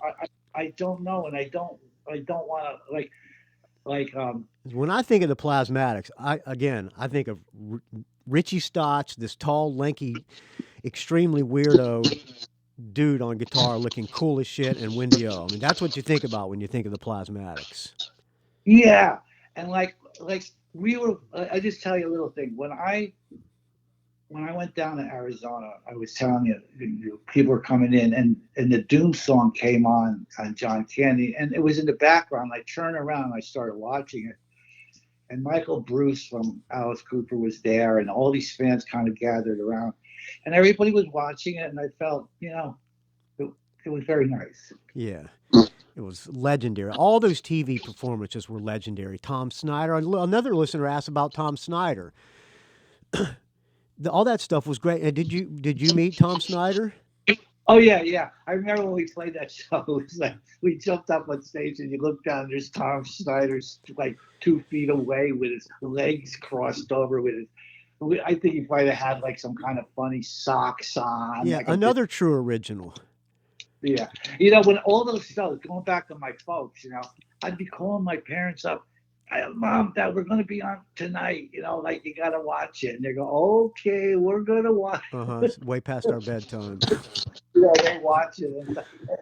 But, yeah. Well, the Tops, that was, and nobody was doing that stuff in the play, I was up there, up near Rockefeller Center, which is where Tom Snyder in New York, NBC Studios is. And the other day I was walking by, and I was going, shit, that's where we play. Yeah.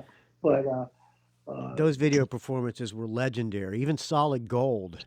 There's this guy named, I don't know, some rap star or some pop star said that changed his life seeing you guys on Solid Gold. Yeah, Solid Gold. I remember Marilyn McCoo was there, and I always thought that maybe she had a crush on me because she was like, I liked this guy, and she was really nice, and I was like, but I remember seeing her with the Fifth Dimension on Ed Sullivan in the 1968. Wasn't Andy Gibb hosting that show too? Yeah. Marilyn McCoo, and all these people, that's the funny thing about being in the business, doing this. I had a chance to experience all of a sudden you're dealing with people that you had met. This is not a Plasmatics story, but Joey Ramone calls me up one day and he says, Ronnie Spector is going to be playing at the Village Gate, and Keith Richards is going to come up on stage. Why don't you come with me? So I went with him, and there was hardly anybody there. And Ronnie Spector was singing, and she's just great because I love Be My Baby when I was a kid. Yeah. And all of a sudden, Keith Richards came up on stage, And that's when I realized that he was a really good guitar player because he just plays that style so perfect. And then many years later, I saw Ronnie. She died recently, but I got to see her a couple other times, and like wow, I used to have a crush on her too when I was a kid. Well, no, when I was a kid, I had a crush on her, and then all of a sudden, like wow, it's Ronnie Spector. For some people, it might be like Ozzy Osbourne. For me, it's Ronnie Spector. Well, you got to meet your heroes. Yeah, and like you meeting Ronnie Spector, I mean, I'm kissing your ass, but I'm meeting one of my heroes, Richie Stotts. So it all goes around. So well, thank you. Are you in San Francisco? Yeah, I'm in San Francisco. Yes. Do you live in the city, or where do you live? I live in San Francisco. I live near the beach, but I'm in San Francisco. Okay. I was out there a couple of years ago, about 5 years ago. Yeah, it's changed a lot since the early days. It used to be a really, really great town. Now it's changed quite a bit, but it's still nice. Yeah, well, New York's changed a lot now, too. Yeah. It's like, it's very, there's no more, the only place in New York City that's really authentic anymore is Chinatown. It's still like what it looked like when I came. The rest is funny you say that. That's the same with San Francisco. It's the same too. Yeah, I go to Chinatown. Like I just love going to Chinatown. There's this place where you can get this like chopped duck and stuff like roast duck. Yep. And I go in this little hole in the wall, yep. and I like to go into this little park, and all the Chinese guys and people. The locals, they're all smoking cigarettes and playing these games and stuff like that. It's the same as San Francisco, exactly the same. And if you go there like on a cold winter day, you bring the duck onto the bench and you just sit there and then you just watch it, and it's just freaking amazing. Yeah. Yep. Like this is what life should be, and not.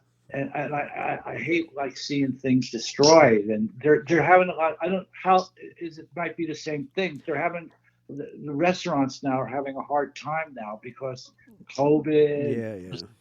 And people don't want to go to the dirty. Not I don't want to say dirty, but the more funky areas. They want it all. They want to. I don't know. Well, it's more about. I mean, I don't want to get all political. It's more about people them shutting the restaurants down, not letting them open up. I think people still like to go out to eat at Chinese restaurants. I do.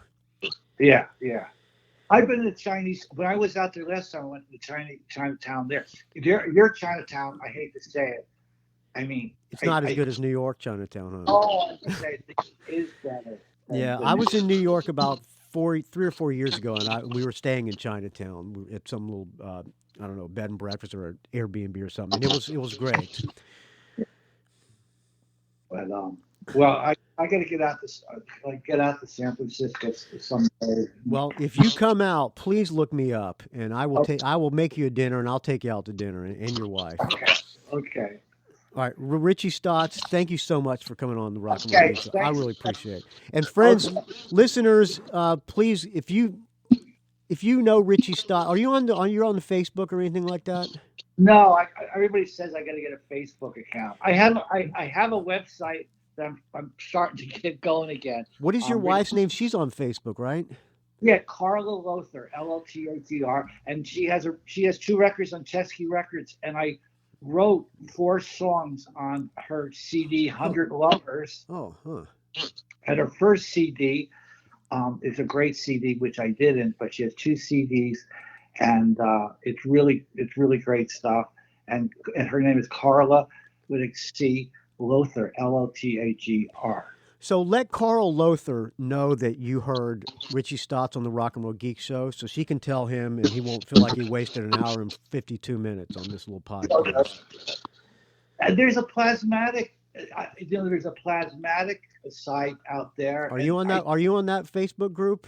No, I'm not part of Facebook, but Carla is. And there's actually a Richie Stotts Facebook, but I'm not part of it. I don't know what he's doing. Do you ever read the post on that Plasmatics group? Is she reading to you? Yeah, I do sometimes, but sometimes it's overwhelming to read it. But I do read, So you know of all the love out there for Richie Stotts. it's great, and it makes me like happy and sad and proud and everything. And that's what I want to remember about the Plasmatics. I don't want to talk about all this nonsense about being cut out or whatever. Right. Yeah, I'm sorry for bringing it up. That's okay. That's just life, It's like, look what's happening in the world today. If that's the worst thing, I don't remember how it works. But Dick, I'm sort of making this up a little bit, but Jimi Hendrix on Dick Cavity asked something about, oh man, you use effects, and like, how do you feel about these effects with your guitar? And he basically was saying, like, we got like napalm in Vietnam. Who cares about a guitar effect? So right, if somebody wants to like cut me out of a video, go ahead. Well, I don't know anybody who's ever said a bad thing about Richie Stotts. As a matter of fact, anytime I bring up Richie Stotts, anybody who knows you said he's one of the nicest guys who they've ever met. So, well, yeah, well, I can get a little. Oh, really? Well, thank you for being nice to me, and you didn't shut me down. No. I just sometimes get a little crazy sometimes. No. The other side comes out once in a while, but not in a bad way. Okay. All right. Really, thanks a lot. Thanks a lot for having me be on the podcast. I hope I gave you some good information, but thank you for like the kind words, and I really mean that. And it kind of chokes me up a bit. Well, Richie, I really appreciate it, and I think I don't know if you believe in God, but I'm guessing if you do, that I'm sure that there's a spot up there in heaven for you. But all right, we're getting too deep. Thank you so much, Richie Stotts. I really appreciate it, friend. Okay, thank you. Okay. I'll talk. Okay, bye. Bye. There you go. One of my rock and roll heroes, Richie Stotts. Thank you for listening, friends. I hope that went okay for you, and it sure went okay for me. Let's close out with a Plasmatic song. But before I do, thank you for listening. Please keep the donations coming. Without your donations, the show would die a horrible, putrid, stench-filled death. It's a value for value. So if you got any value out of this, please do what you can. And thank you again, Richie Stotts, for doing this. And thank you, Carol Lothar, for helping line this up. And thank you, Adam, my friend Adam, formerly of American Heartbreak. He's the real one that lined it up with Carol Lothar. So rockandrollgeek.com. Pardon me, I'm burping up this fine Pacifico. And yes, there was an Easter egg in this episode, friends. rockandrollgeek.com. rockandrollgeek@gmail.com is the email. Find me on the Facebook R&R Geek. This is Rock and Roll Geek Facebook group. Find me on the Twitter R&R Geek. Find me on the Instagram Rock and Roll Geek. Don't ask. Let's close out with a Plasmatics song. How about let's first album. Why not something from New Hope for the Wretched? Let's do Coup de. Let's do New Hope for the. I'm sorry for not having this prepared, but we'll do something from New Hope for the Wretched. How about Concrete? No, let's do 12 Noon from Metal Priestess. I'm calling an audible on myself. Okay, where's Metal Priestess here? Let's do 12 Noon. Thank you for listening, friends. I'll talk to you very soon. Here is 12 Noon.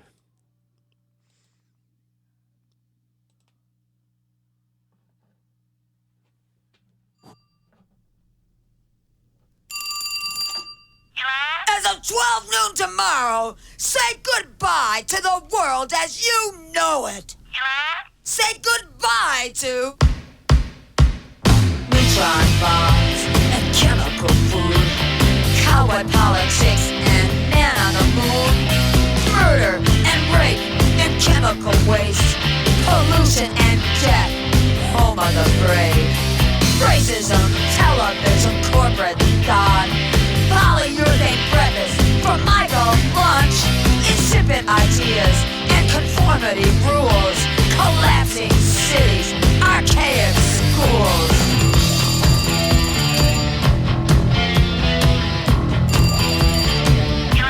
As of 12 noon tomorrow, say goodbye to the world as you know it.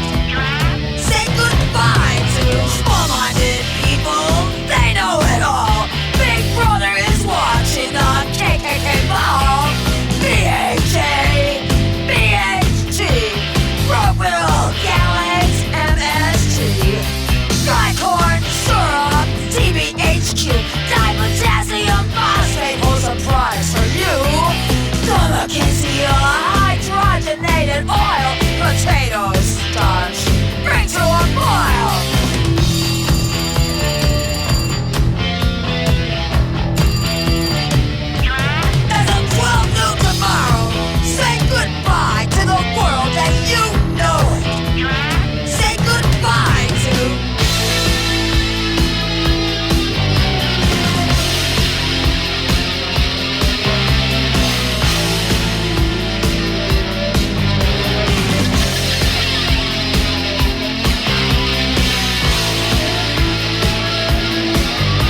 It's a rock and roll geek train wreck.